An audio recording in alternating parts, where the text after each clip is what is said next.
Ovo jutro sam odlučila da pravim sendvič sa hrskavom kelerabom i začinima koje sam pronašla u bašti, uz salatu od sveže kelerabe i cvekle. Keleraba je neopravdano zapostavljena u našoj ishrani, a zbog svojih nutritivnih bogatstava bi trebalo što više da bude deo naše trpeze. Prilično je jednostavno za uzgoj, a može da se pronađe po povoljnim cenama i u prodaji. Sadrži puno minerala i vitamina.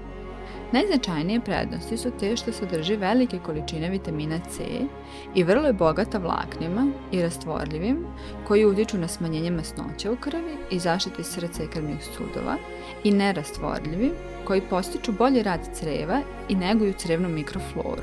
Ljubičasta keleraba je još zdravije jer sadrži antocijane u svojoj kori koji su snažni antioksidansi. Odlična je za osobe koje imaju dijabetes, povišen krvni pritisak, probleme sa imunitetom, kardiovaskularne bolesti i sa nervnim sistemom. U kulinarstvu se uglavnom koristi koren, ali i lišće kelerabe je vrlo zdravo, pa mogu da se pripremaju variva i čorbe od listova. Koren je najbolje jesti sirov, kao sastavni deo salata, ali također možemo da pravimo ukusne potaže, supe, da pohujemo ili pravimo u rerni hrskavu varijantu koju ja danas pravim i obožavam je. Služi mi na prepečenom hlebu premazanom namazom od tofu sira u svežu salatu od rendane cvekle, kelerabe i limunovog soka.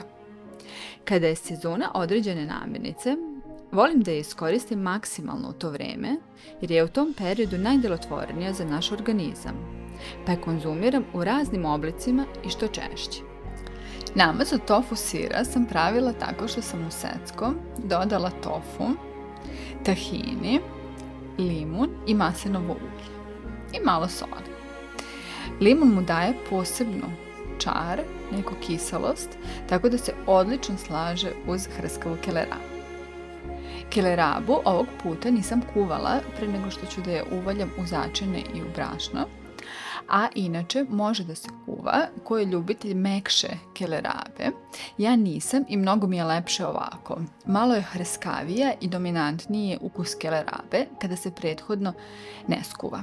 Ali postoji ljudi koji su ljubitelji malo mekanije kelerabe i slobodno u tom slučaju možete da je kuvate.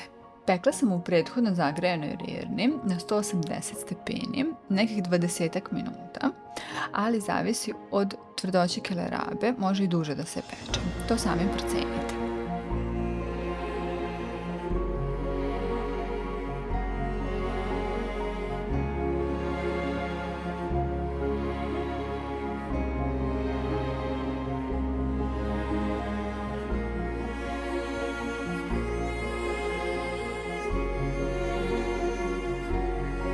Pored kelerabe, ove godine, nešto ranije nego prethodnih godina, trenutno se u mojoj bašti nalazi razno povrće i voće, poput cvekle, malina, kupina, smokvi, jabuka, breskvi, tikvica, paradajza, spanaća, krastavca.